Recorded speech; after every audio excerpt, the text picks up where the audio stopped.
जय हिंद दोस्तों, स्वागत है आपका आज के इस वीडियो में।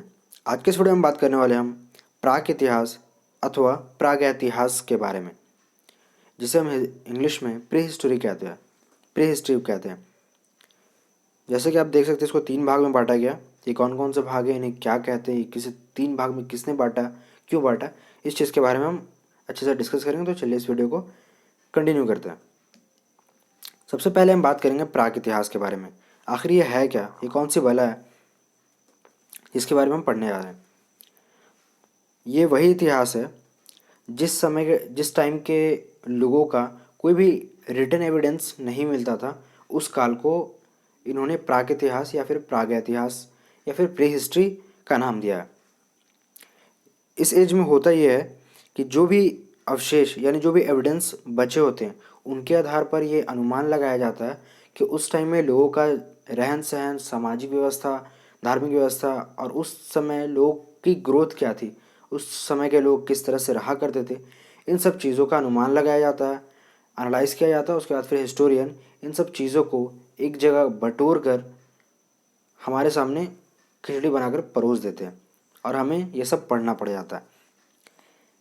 इस काल में क्या क्या चीज़ें हमें मिली हैं, वो उन चीज़ों के बारे में बात करेंगे। तो इस काल में हमें मैक्सिमम जितने भी औजार मिले हैं, चाहे वो पशुपालन से रिलेटेड हो या फिर संग्राहक से रिलेटेड हो या फिर खेती से रिलेटेड हो, इसमें हमें सारी चीज़ें पत्थर के मिले। जो भी जितने भी औजार हैं वो सारे के सारे पत्थर के बने हैं। एक कनिंघम, जिन्हें हम प्रागैतिहासिक पुरातत्व के पिता भी कहते हैं, इन्होंने क्या है, इन्होंने कहा है कि प्राक इतिहास को समझना इतना आसान नहीं है, इसलिए हम इसे 3 भागों में बांट देते हैं। पहला पूरा पाषाण, जो कि बहुत पुराना, मध्य पाषाण जो मिडिल टर्म हो गया, और नवपाषाण जो कि थोड़ा नया। इसको 3 भाग में बांटा गया और जो मेन जो चेंजेस हुए हैं वो मैक्सिमम नवपाषाण काल और मध्य पाषाण काल में ही चेंजेस हुए हैं। तो हम इन सब चीज़ों के बारे में आगे डिस्कस करेंगे। तो सबसे पहले हम बात करेंगे एविडेंस, कौन कौन से एविडेंस है जिनसे हमें पता चलता है कि उस वक्त के लोग किस तरह से रहा करते थे, हमें क्या क्या प्राप्त हुआ है, मिला है। सोहन घाटी क्षेत्र से हस्त कुठार और शल्क पाए गए। हस्त कुठार हाथ का औजार होता था।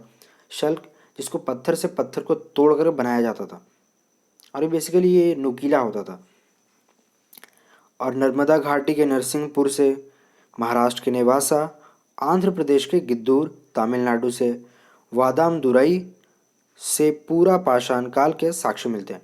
ये जो मैंने जो भी चीज़ें बताई, ये सब पूरा पाषाण यानी काफ़ी पुराने टाइम में। पूरा का मतलब होता है प्राचीन, पाषाण का मतलब होता है पत्थर, और काल का मतलब तो आप समझ ही सकते हैं एज। तो ये सब काफ़ी समय पुराने समय की बात कर रहा हूँ मैं। तो ये सब में आपको एक कॉमन चीज़ दिख रही होगी, जो भी जगह के नाम मैंने बताए हैं वो बेसिकली किसी नदी के तट पर स्थित है। ऐसा क्यों है? क्योंकि लोग वहीं पर रहना बसना पसंद करते थे, जहाँ पर पानी, समतल ज़मीन और उनके खाने पीने की जैसी जो चीज़ें होती थी वो आराम से अवेलेबल हो जाए, उन्हीं जगहों पर लोग रहते थे। बस यही कारण है कि इन सारे जगहों पर से पूरा पाषाण के अवशेष यानी एविडेंस हमें प्राप्त हुआ है।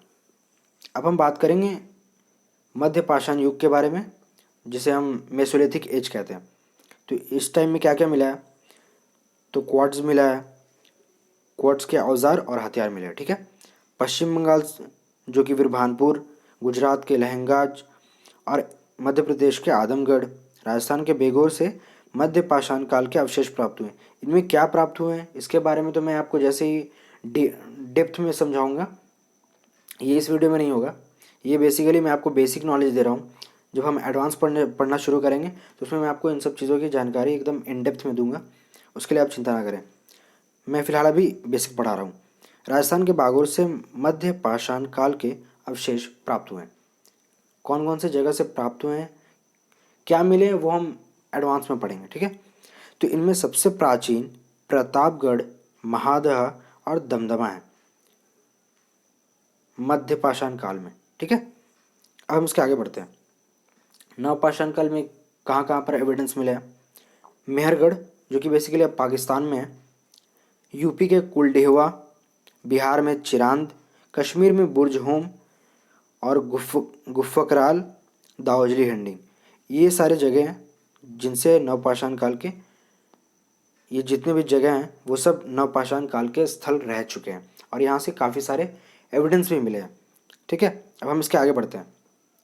सबसे पहले क्विक रिवीजन करेंगे हम। तो मेहरगढ़ में किन चीज़ों का साक्ष्य मिला है? तो मेहरगढ़ में कृषि का साक्ष्य मिला है। वहाँ सबसे पहले कृषि के साक्ष्य मिले हैं सबसे पहले मेहरगढ़ में, जो बेसिकली अभी अब पाकिस्तान में है। नवपाषाण काल में पहिया और आग का आविष्कार हुआ था। अगर ये क्वेश्चन पूछा जाए कि आग का आविष्कार कौन से काल में हुआ था, और आपके पास ऑप्शन अगर इस तरह के हो, नवपाषाण काल, मध्यपाषाण काल या फिर पूरा पाषाण काल, तो इसमें जो आंसर होगा वो नवपाषाण काल होगा। ठीक है, पहिया और आग। आदमगढ़ और बागोर में सबसे पहले पशुपालन के साक्ष्य मिले। पालतू जानवर, सबसे पहले कौन सा पालतू जानवर बनाया गया? तो सबसे पहले जो पालतू जानवर बनाया गया वो कुत्ता, और वो भी उन्हीं जानवरों को कुत्ता। अब आप पूछेंगे कि कुत्ते को ही क्यों बनाया गया? बेसिकली कुत्ते भी दो प्रकार के होते थे उस टाइम में। एक कुत्ता वो होता था जिसके दांत छोटे होते थे, और एक कुत्ता वो जिसके दांत बड़े होते थे। जिनके दांत बड़े होते थे उनको जंगली कुत्ता माना जाता था, और जिनके दांत छोटे होते थे उनको ऐसा माना जाता था कि ये हमें ज़्यादा हार्म नहीं कर सकते, इसलिए उन्होंने सबसे पहले उनको पालतू बनाया। ठीक है, सबसे पहले जो धातु या फिर मेटल जो यूज़ किया गया था वो तांबा था, और सबसे पहला जो औजार या हथियार बोल सकते हैं उसको, तो सबसे पहला जो औजार उन्होंने यूज़ किया था वो कुल्हाड़ी था। ठीक है, आज के इस वीडियो में बस इतना ही था।